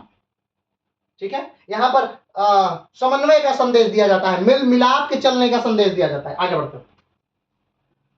सभी कवि राम के आदर्श और मर्यादावान रूप की प्रतिष्ठा करते हैं, यानी कि सभी कवि जो हैं वो राम के किस रूप की बात करते हैं, मर्यादावान, यानी मर्यादा में रहने वाले व्यक्ति हैं, कुछ भी किसी को कह देने वाले व्यक्ति नहीं है, कुछ भी कहीं पर कर देने वाले व्यक्ति नहीं है। जो भी कहेंगे, जो भी करेंगे वो एक निश्चित दायरे में रहकर करते हैं। जिस बात की मान हो, प्रतिष्ठा हो, वही कार्य करते हैं, कोई भी अनायास कार्य नहीं करते हैं। कृष्ण और राम में बहुत अंतर है। राम कुछ भी कर नहीं कर देने वाले व्यक्ति हैं, बहुत सोच समझ कर करने वाले व्यक्ति हैं, बहुत सोच समझ कर कहने वाले व्यक्ति हैं, कम बोलने वाले व्यक्ति हैं, भविष्य को देखकर चलने वाले व्यक्ति हैं। ठीक, तो ये ध्यान रखिएगा। तो वही क्या कर रहे हैं यहां पर, राम क्या है, सारे जो कवि हैं, जो सगुण शाखा के राम भक्ति के कवि हैं, वो राम को मर्यादा के रूप में प्रतिष्ठित करते हैं कि राम एक मर्यादित व्यक्ति हैं, उनका जो भी कार्य रहेगा वो मर्यादा में रहकर ही होगा। आगे बात करते हैं। और उसके लोक लक्षण रूप को प्रस्तुत करते हैं। लोक लक्षण रूप यानी कि समाज में जो उसका रूप चल रहा है, उनका रूप जो है वो प्रस्तुत कर रहे हैं। कौन? इसके राम भक्ति शाखा के सारे कवि। आगे बढ़ते हैं। सभी कवि दास्य भाव से राम को की पूजा करते हैं। किस भाव से राम की पूजा करते हैं? दास्य भाव से। हमने आपको बताया कि हमारे ग्रंथों में भगवान को या ब्रह्म को पूजने के कितने रूप हैं? 5 रूप हैं। भगवान को कितने रूपों में पूजा जाता है? 5 रूप में पूजा जाता है। शांत रूप में पूजा जाता है, दास्य रूप में पूजा जाता है, मित्र रूप में पूजा जाता है, वात्सल्य प्रेम रूप में यानी बच्चे के रूप में पूजा जाता है, और माधुर्य रूप में पूजा जाता है, यानी एक प्रेमिका के रूप में माना जाता है, एक प्रेमी के रूप में पूजा जाता है। ठीक है, 5 रूपों में भगवान को पूजने की, भगवान की पूजा करने की बात कही गई है। तो ये राम को मानने वाले जो लोग हैं, जो राम भक्ति शाखा से जुड़े हुए हैं, सगुण शाखा के राम भक्ति शाखा के जो लोग हैं, वो राम को किस भाव में पूजा करते हैं? राम की किस भाव में पूजा करते हैं? तो राम की पूजा करते हैं वो दास्य भाव में। किस भाव में? दास्य भाव में वो राम की क्या करते हैं? पूजा करते हैं। आगे बढ़ते हैं। सभी कवि अवधी भाषा का प्रयोग करते हैं। राम भक्ति शाखा के अंतर्गत जो भी कवि हैं, अधिकतर कवि, सभी कवि के मतलब अधिकतर कवि, क्योंकि बहुत सारे ऐसे भी लोग हैं जो कि अवधी का प्रयोग नहीं भी करते, लेकिन ज्यादातर जो कवि हैं, मुख्यतः सारे कवि जो हैं, जो राम भक्ति शाखा के कवि हैं, वो अवधी का प्रयोग करते हैं। कृष्ण भक्ति शाखा में ठीक इसका उल्टा हो जाएगा। जो कृष्ण भक्ति शाखा के लोग हैं वो ब्रज भाषा का प्रयोग कर रहे हैं, लेकिन यहां पर किसका प्रयोग होता है? अवधी का प्रयोग हो रहा है। राम भक्ति शाखा के जो कवि हैं किसका प्रयोग कर रहे हैं? तो अवधी भाषा का प्रयोग कर रहे हैं। ठीक है, इसीलिए रामचरितमानस जो है किस भाषा में लिखी गई? वो अवधी में ही लिखी गई है। ठीक है, और हमने कहा था कि जो तुलसीदास का जन्म हुआ था वो कहाँ हुआ था? यही राजापुर गोंडा में हुआ था, क्योंकि इस क्षेत्र में अवधी बोली जाती है। अगर चित्रकूट वाले क्षेत्र में हुआ हो रहता, मध्य प्रदेश वाले इलाके का पास का जो क्षेत्र वहां हुआ रहता, तो वहां पर अवधी नहीं बुंदेली बोली जाती है, तो रामायण बुंदेल खंडी में लिखी गई होती, अवधी में नहीं लिखी गई होती। तो मूल जो साक्ष्य है वो यही बताते हैं कि जो तुलसीदास का जन्म है वो यही गोंडा क्षेत्र में हुआ है। ठीक है, चलिए आगे बढ़ते हैं। सभी कवि प्रबंध काव्यों की रचना करते हैं। अब बात आज आई थी, एक कमेंट में मिला कि प्रबंध काव्य क्या है। ठीक है, तो प्रबंध काव्य को समझने के लिए सबसे पहले आपको काव्य समझना होगा। काव्य तो यानी कि जो चीजें गाई जा सकती हैं। पहले आप जानते हैं कि अधिकतर बातें गाकर ही कही जाती थी, गद्य लेखन का उतना विकास नहीं था, काव्य का ही विकास था। तो काव्य के भेद हैं, काव्य के मुख्यतः दो भेद हैं, श्रव्य काव्य और दृश्य काव्य। कौन कौन से काव्य? श्रव्य काव्य और दृश्य काव्य। ठीक, श्रव्य काव्य को भी दो भागों में बांट दिया गया है, एक प्रबंध काव्य और दूसरा मुक्तक। कौन सा काव्य? प्रबंध काव्य और मुक्तक। प्रबंध काव्य यानी जब कोई रचना किसी एक लंबी चौड़ी कथा को मानक मानकर, एक लंबी चौड़ी कथा को मानक मानकर लिखी जाती है तो वो क्या है? प्रबंध काव्य है। उदाहरण के तौर पर रामचरितमानस, यानी राम के चरित्र को ध्यान में रख करके वो रचना पूरी लिखी गई। उसमें क्या लिखा गया? तो राम से जुड़े सारे पहलू उसमें लिख दिए गए। तो जब एक रचना किसी एक विषय वस्तु को मध्य में रखकर लिखी जाती है तो उसको क्या कहते हैं? प्रबंध काव्य कहते हैं। और हमने कहा कि श्रव्य का काव्य के दो भाग, ठीक, श्रव्य काव्य, दृश्य काव्य। श्रव्य काव्य के दो भाग, प्रबंध काव्य, मुक्तक काव्य। प्रबंध काव्य क्या? जब एक रचना, एक पूरी किताब, ठीक, एक पूरी रचना जब किसी एक कहानी को ध्यान में रखकर, एक व्यक्ति को ध्यान में रखकर लिखी जाती है, सारी चीजें उस एक व्यक्ति के अनुसार, उस एक कहानी के अनुसार पूरी रचना होती है, दूसरे को कहते हैं प्रबंध काव्य। और दूसरा मुक्तक, जब एक लाइन से ही हम अपनी बातें कह देते हैं तो उसी को कहते हैं मुक्तक। जैसे कि जैसे कि कबीर का कोई भी दोहा या रहीम का कोई भी दोहा, तो वो अपने दो ही लाइन में अपनी पूरी बात को क्या करते हैं? समेट लेते हैं। ठीक है, अपनी पूरी बातों को कह देते हैं अपने दो ही लाइन में, इसीलिए वो मुक्तक है। जैसे कि का रहीम उत्तम प्रकृति, का करी कसत कुसंग, अचंदन विष व्यापत नहीं, लिपटे रहत भुजंग। बात समझ रहे हैं? या फिर कदली शीप भुजंग मुख, स्वाति एक गुण तीन, अजैसी संगति बैठियो तैसो ही फल दीन। तो यहां पर देखिए, रहीम अपने दो लाइनों से ही पूरी बात को क्या कह रहे हैं भाई साहब, आप अगर उत्तम प्रकृति के हैं, अगर अच्छे व्यक्ति हैं तो आपके साथ कोई भी, आप किसी के साथ भी रहिए, आप बुरे नहीं बन सकते हैं। वही रहीम दूसरी बात कह रहे हैं कि भाई अगर आप कैसे भी हैं उससे फर्क नहीं पड़ता है, आप जैसी संगति में रहेंगे वैसे ही हो जाएंगे। ये रहीम क्या कह रहे हैं? दो लाइन में अपनी बातों को कह दे रहे हैं। तो रहीम जब दो लाइन में अपनी बात को कह दिए तो क्या हो गया? यही मुक्तक हो गया। लेकिन जब तुलसी कह रहे हैं तो वो दो लाइन में अपनी बात को पूरी नहीं कर पा रहे हैं, उनकी बातें काफी लंबी चल रही हैं। आगे जाहि लंकनी रोका, मारहु लात गई सुरलोका। ठीक, तो ये बात खत्म नहीं हुई, आगे जा रहे हैं, लंकनी रोक रही है, उसको मार रहे हैं, आगे बढ़ रहे हैं, तो फिर अभी बात चलेगी। फिर यहाँ जब वो लक्ष्मण को शक्ति बाण लग रहा है तब तुलसी कह रहे हैं कि उहा राम लक्ष्मण ही निहारी, बोल ही बचन मनुज अनुसारी, अर्धरात्रि गए कपि नहीं आयु, राम उठाए अनज उर लायु, अस विकार मो जागहु ताता, मिलहिन जगत सहोदर भार भ्राता, ज्यों जनतेऊ बन बंधु बिछोहूं, पिता बचन मम तेऊ नहीं ओहूं। ठीक, मतलब कि ये बातें चलती जा रही हैं कि भाई मैं अगर जानता कि मेरा भाई इसमें मर जाता तो मैं जंगल में आता ही नहीं, ये इतना सुतवित नारी भवन परिवारा, हो ही जा ही जगवार ही बारा, यानी कि भवन परिवार और नारी तो इस संसार में बार बार मिलती चली जाएंगी, लेकिन ये सब इतना बेहतर भाई नहीं मिलेगा। तो ये बातें अभी खत्म नहीं हुई, चलती रहेंगी जब तक कि पूरा काव्य क्या ना हो, समाप्त न हो जाए, तब तक उनकी एक ही बात चलती रहेगी। तो जब एक काव्य यानी पूरी श्रृंखला जब एक कहानी पर लिखी जाए, एक घटना पर, एक पूरी कहानी पर लिखी जाए, उसके कैरेक्टर पर लिखी जाए, पौराणिक किसी कथा पर लिखी जा रही है, तो वो क्या हो गया? वो प्रबंध काव्य हो गया। और जब किसी भी लेखक की 2 लाइनों से किसी एक बात को कह दिया जाए तो वो क्या हो गया, उसे कहते हैं मुक्तक। ठीक है, लेकिन यह आसानी से खत्म भी नहीं हो रहा है। जो प्रबंध काव्य है उसको भी 2 भागों में बांट दिया गया है, एक महाकाव्य, एक खंड काव्य।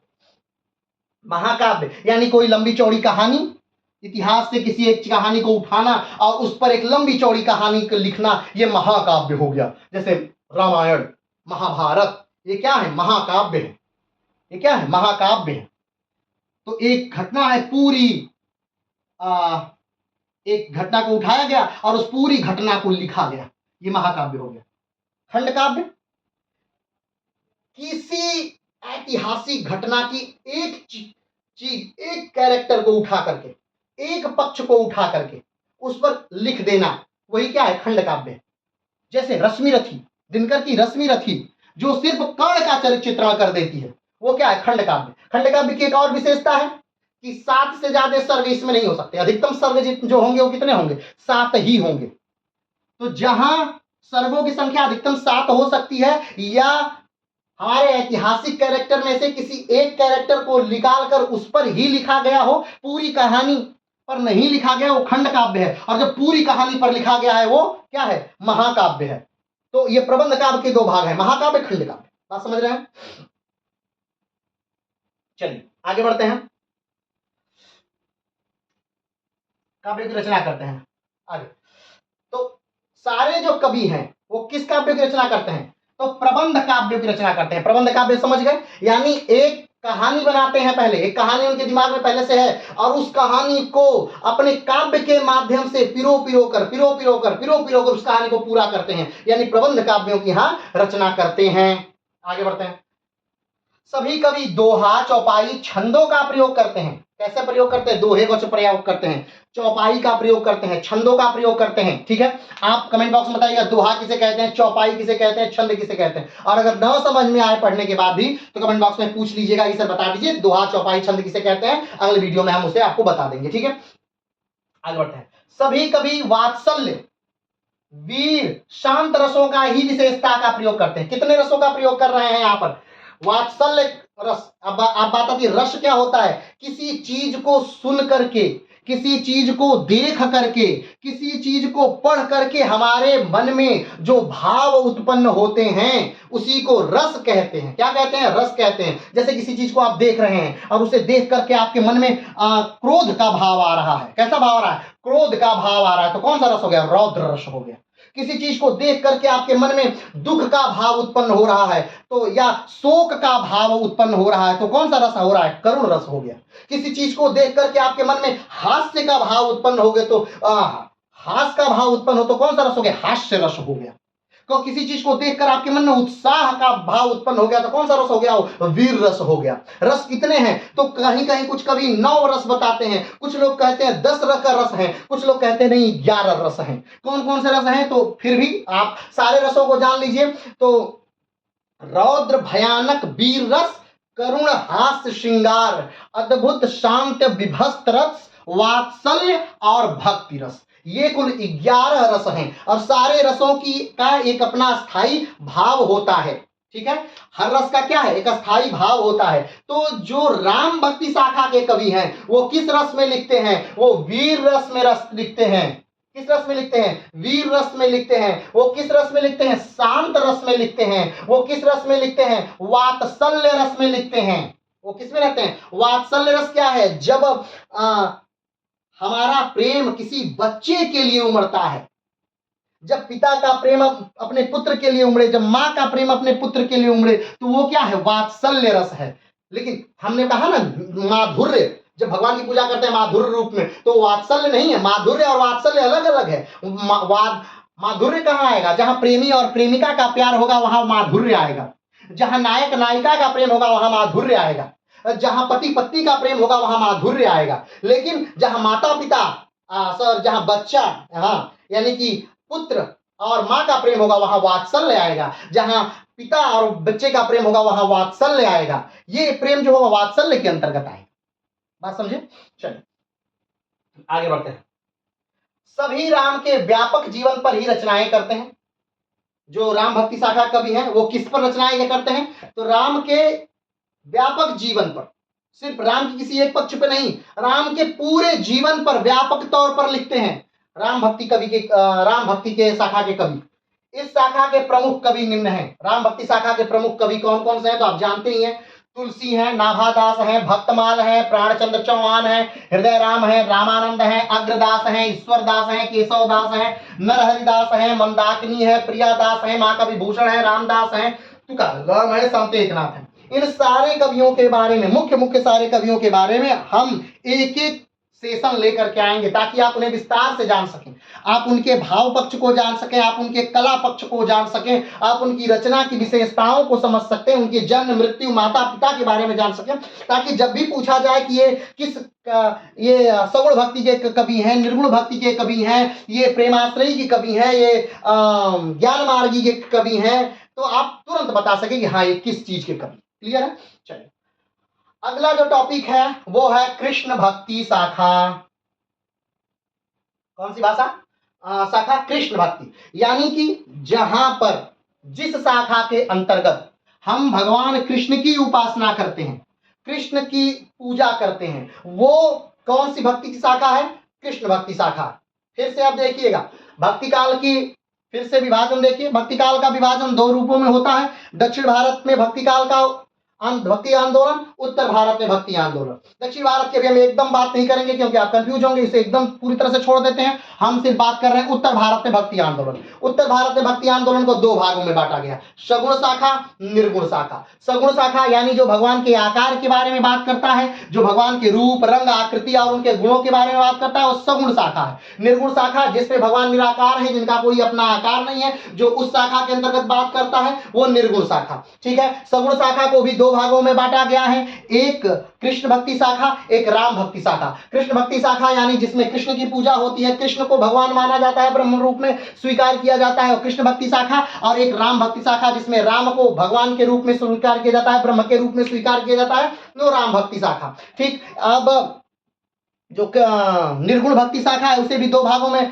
विभाजित किया गया है, ज्ञान मार्गी, एक प्रेम मार्गी। ऐसे संत जो ये मानते हैं कि भगवान को ज्ञान द्वारा प्राप्त किया जा सकता है, वो ज्ञान मार्गी शाखा के अंतर्गत आते हैं। और ऐसे संत जो कभी मानते हैं कि जिनको भगवान को मात्र प्रेम के द्वारा प्राप्त किया जा सकता है, वो प्रेम मार्गी शाखा के अंतर्गत आता है। ठीक है, अब हम यहां पर बात कर रहे हैं सगुण भक्ति शाखा के कृष्ण मार्ग की। किसकी? कृष्ण मार्ग की। इसमें इष्ट देव कौन है? वो कृष्ण है। इसमें इष्ट देव कौन है? वो कृष्ण। हमने आपको पहले ही बताया कि राम को भी आदर्श मानना कठिन था, राम की भी पूजा करनी क्या थी? कठिन थी।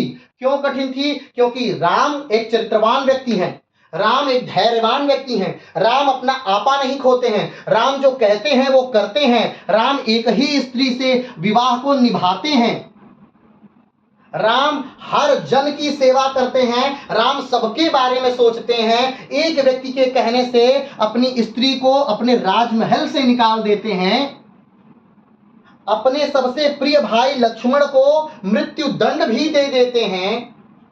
ये उस राम की परिकल्पना है। तो राम इतने आसान नहीं है, राम में तो कोई कमी ही दिखाई नहीं देती है।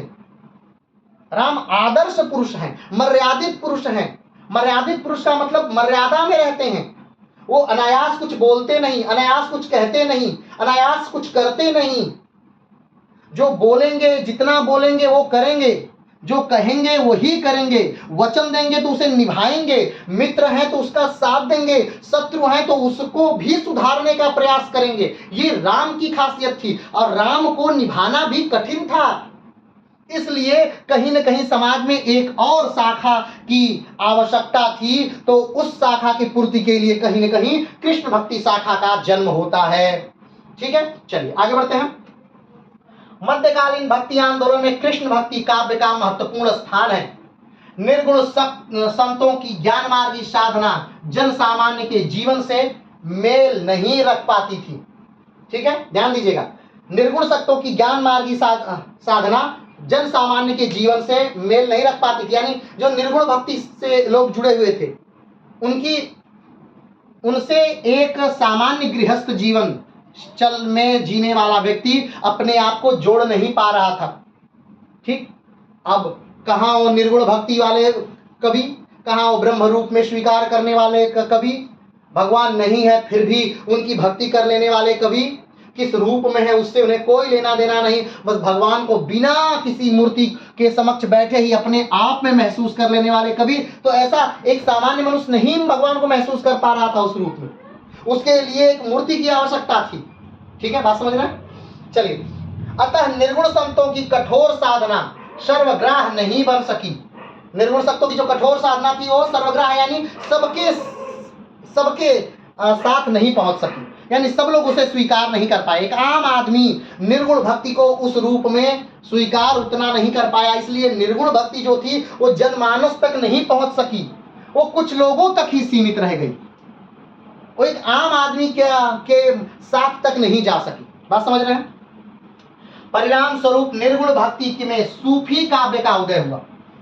इसीलिए निर्गुण भक्ति में क्या जन्म हुआ? निर्गुण काव्य में भी सूफी का जन्म हुआ। अब सूफी क्या है? सूफी का अलग क्लास हम लेंगे, उसे विस्तार से समझाएंगे ना, मत घबराइएगा। ठीक है, आप नाम सूफी को बहुत अच्छे से आप जानते होंगे, रोज एक दो फिल्मी गाने सूफी के आप सुन लेते होंगे। बुल्ले शाह का नाम आप बहुत धड़ल्ले से जानते होंगे, तो ये सारे लोग आपके सूफी में आ जाएंगे। ठीक है, हम विस्तार से बात करेंगे। सूफी संतों की प्रेम कथाएं भी हिंदुओं के हृदय में घर नहीं कर सकी। ठीक, जो सूफी लोग थे वो कहीं ना कहीं जो पुराणों की कथाएं हैं, जो रामायण की कथाएं हैं, जो महाभारत की कथाएं हैं, उन्हीं को निकाल करके उसी पर गा करके आम जनमानस तक अपनी बात को पहुंचा रहे थे प्रेम के माध्यम से। सिर्फ और प्रेम, उनके गीत में सिर्फ प्रेम ही भरा था, लेकिन फिर भी एक आम व्यक्ति की समझ से वो परे थी।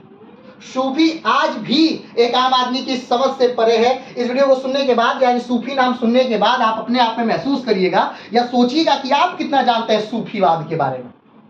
सूफी से आप ये तो नहीं समझ लेते कि कुछ इस्लामिक है, ये गैर हिंदू है, ये ऐसा कुछ नहीं समझ लेते हैं। चलिए, फिर भी सूफी के बारे में आप सोचिए, और नहीं तो फिर हम जब सूफी के बारे में बात करेंगे तो एक अच्छे से क्लास में आप सूफीवाद के बारे में समझिए। चलिए आगे बढ़ते हैं। नहीं कर सके। संतों और सूफियों के रहस्यमयी वाणी तत्काल जनता के विक्षुब्ध हृदय को शांति नहीं दे सकी। यानी कहीं न कहीं जो निर्गुण भक्ति के साथ कवि थे या जो सूफीवाद था वो आम जनमानस तक नहीं पहुंच सका। एक आम व्यक्ति उसे एब्जॉर्ब नहीं कर सका, उसे अपने तक ले नहीं सका, वो समझ नहीं सका, निराकार को नहीं समझ सका, निर्गुण शाखा को उस हिसाब से नहीं ले सका, सूफी को नहीं समझ सका। और जब नहीं समझ सका तो क्या होना था? एक नई शाखा का विकास होना है। जब आप वर्तमान में चल रही चीजों को नहीं समझ पाएंगे, जब आप किसी एक क्लास को नहीं समझ पाएंगे तो आप क्या करेंगे? उससे जूझेंगे नहीं, आप उस क्लास को छोड़ेंगे, दूसरी क्लास में जाएंगे। वही था कि आप निर्गुण को नहीं समझ पा रहे हैं तो आप कहाँ आएंगे? सगुण में आएंगे। आपको एक मूर्ति चाहिए, उसके आगे हाथ जोड़ना है तो आप सगुण में आएंगे ही आएंगे। तो वही भक्ति क्या हुई? कन्वर्ट हुई। कहाँ कन्वर्ट हुई? तो सगुण शाखा के अंदर। राम काव्य का उद्भव अवश्य महत्व रखता है, किंतु तुलसी के मर्यादवादी, आदर्शवादी और नैतिक मार्ग का अनुसरण करना इतना आसान कार्य नहीं था। राम लोग कहाँ आए? सगुण की तरफ आए। जब लोगों को निर्गुण भक्ति नहीं समझ में आई, निराकार ब्रह्म नहीं समझ में आया, तब वो कहाँ आए? जब उनको सूफीवाद भी नहीं समझ में आया तब वो कहाँ आए? वो साकार ब्रह्म में आए, यानी सगुण भक्ति के तरफ आए, जहां एक व्यक्ति हो, वो उसको देख सकें, उसको छू सकें, महसूस कर सकें, उसके गुणों को सुन सकें, तो वो साकार भक्ति में आए और राम की तरफ आकृष्ट हुए। लेकिन राम इतने आसान नहीं थे। राम को मानना, राम की विचारधाराओं पर चलना, राम की बातों को अक्षरशः पालन करना, ये भी इतना आसान नहीं था। तो जब भी चीजें कठिन होती हैं, एक लाइन है, बड़ी प्रसिद्ध लाइन है कि जब भी आपको लगे कि आप ये कार्य न कर पाए, आप ये कह दीजिए कि अरे रे रे, या आपको लगे कि ये व्यक्ति जो कह रहा है वो आप नहीं कर पाएंगे, तो आप बस इतना कह दिए, अरे वो तो भगवान है। बस आपकी जिम्मेदारी वहीं पर खत्म हो जाती है जब आप सामने वाले को भगवान बना देते हैं। जब आप सामने वाले को भगवान बना देंगे, आपकी जिम्मेदारी खत्म हो जाएगी कि आप उनके किए हुए कार्यों को करिए, आप उनकी कही हुई बातों पर चलिए, आप उनकी कही हुई बातों को मानिए। ये बात खत्म हो जाती है तुरंत। क्यों? क्योंकि भाई वो तो भगवान थे, वही वो कर पाते, वही वो कह पाते, और वही वो कर पाएंगे, वही वो कर पाएंगे। हम कहां से कर पाएंगे? हम तो साधारण आदमी हैं। बात खत्म। आपको मानने की वो बात आवश्यकता ही नहीं है। ठीक, चलिए, नहीं था। तो जब राम को मानना आसान नहीं था, निर्गुण भक्ति को मानना आसान नहीं था, सूफीवाद को मानना जब आसान नहीं था तब लोग राम पे आए, और लेकिन राम के आदर्शों को मानना भी जब आसान नहीं था तो कहीं ना कहीं भक्ति फिर से कहाँ आई? कृष्ण पर आई। कहाँ आई? कृष्ण पर आई। कृष्ण काव्य में निरूपित भक्ति मार्ग जन सामान्य की मनोवृत्ति के अनुरूप था। कृष्ण कैसे हैं? कृष्ण एक सामान्य व्यक्ति के कहीं ना कहीं अनुरूप है। कृष्ण क्या करते हैं? नटखट हैं। वो अपने समाज में सबसे जाके मिलते हैं, उदंडता भी करते हैं, लोग उनको गालियां भी देते हैं, गालियां भी सुनते हैं। ठीक, वो लोगों के घर जाकर चोरियां भी करते हैं। जो एक सामान्य पुरुष करता है वो सब कुछ कौन करता है? कृष्ण करते हैं। वो गोपियों से अटखेलियां भी करते हैं, वो कहीं ना कहीं गोपियों को छेड़ते भी हैं, वो मुरली भी बजाते हैं, वो खेलते भी हैं ग्वालों के साथ।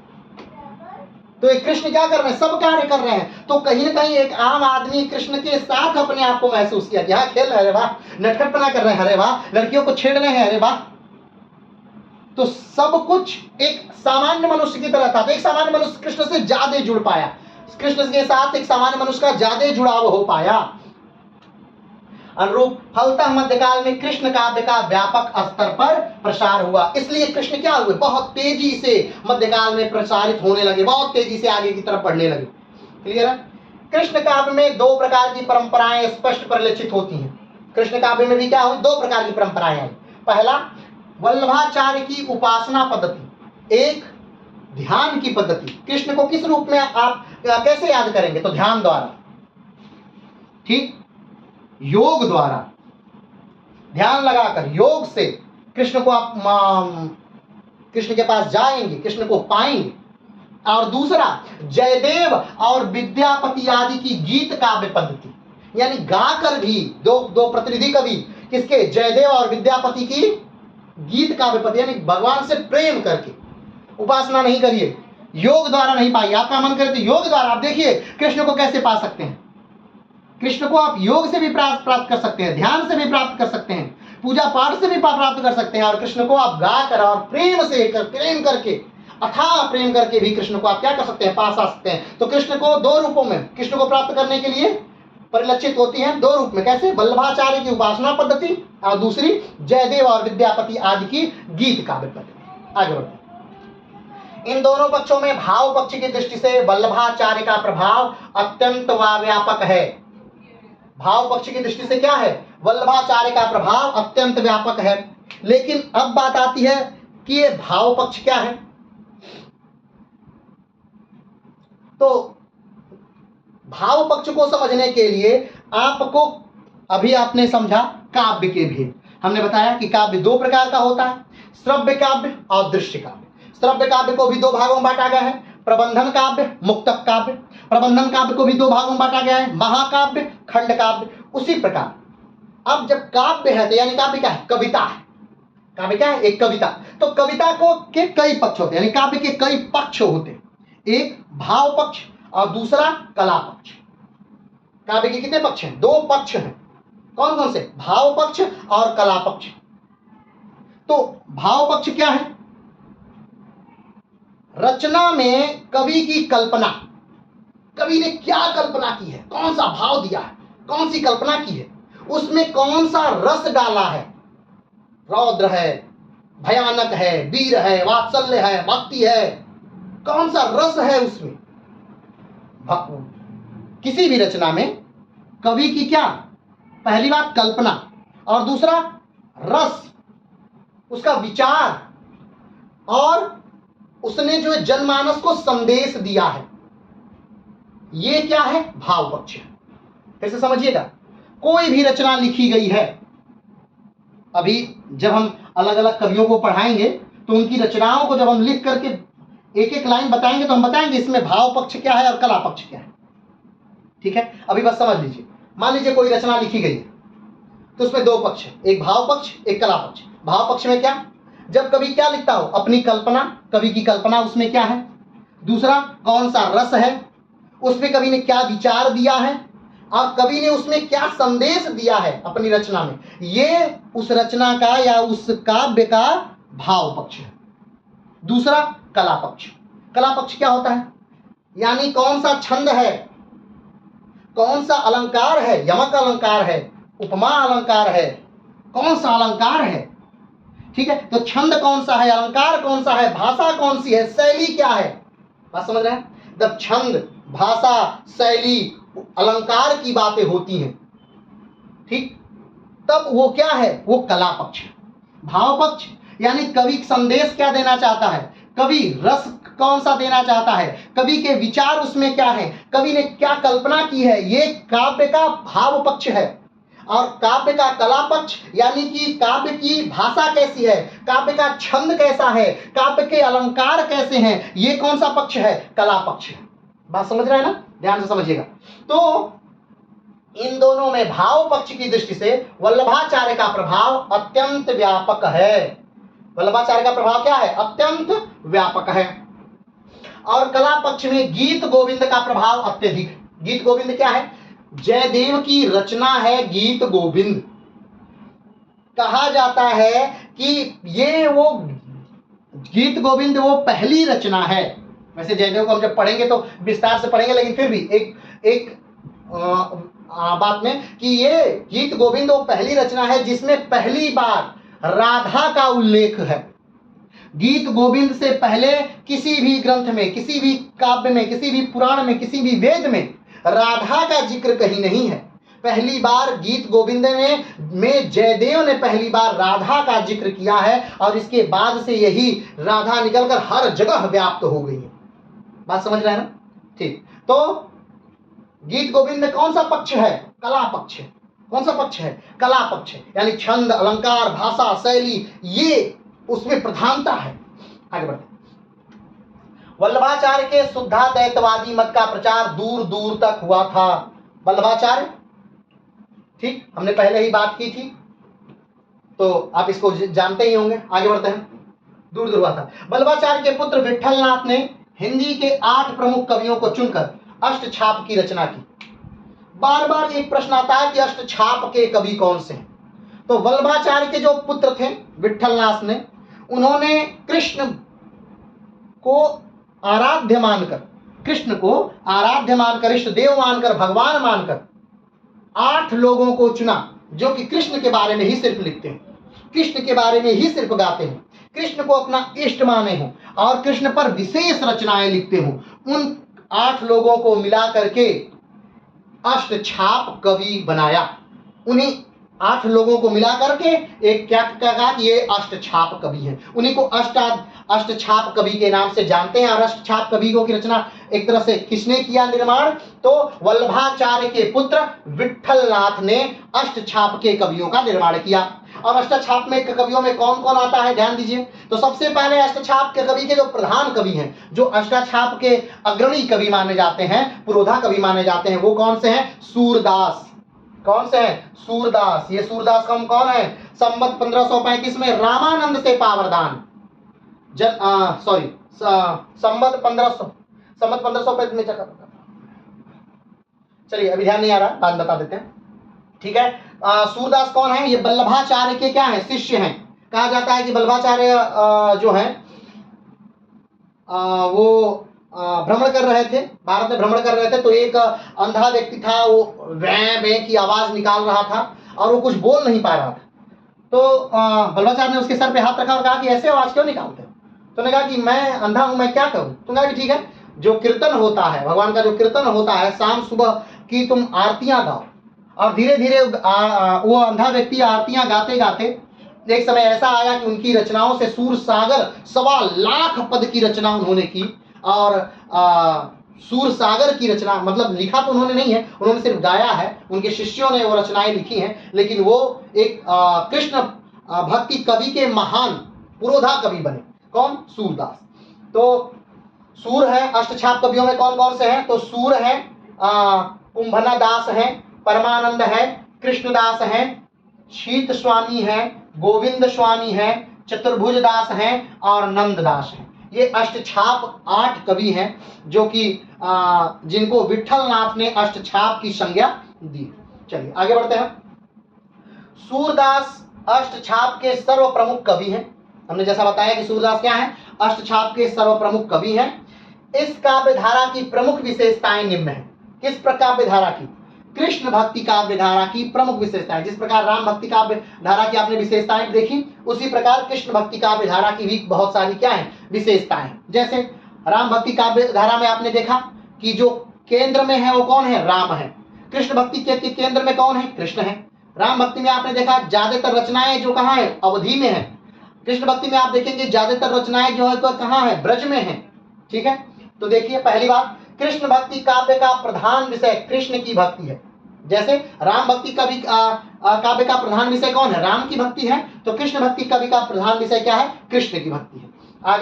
अगला कृष्ण को ब्रह्म का पूर्ण अवतार माना गया है। जिस प्रकार राम भक्ति शाखा में राम को ब्रह्म का पूर्ण अवतार माना गया है, उसी प्रकार कृष्ण भक्ति शाखा के अंतर्गत कृष्ण को ब्रह्म का पूर्ण अवतार माना गया है। आगे, कवि इनके साथ मित्र सखा संबंध स्थापित कर उसकी माधुर्य भक्ति करते हैं।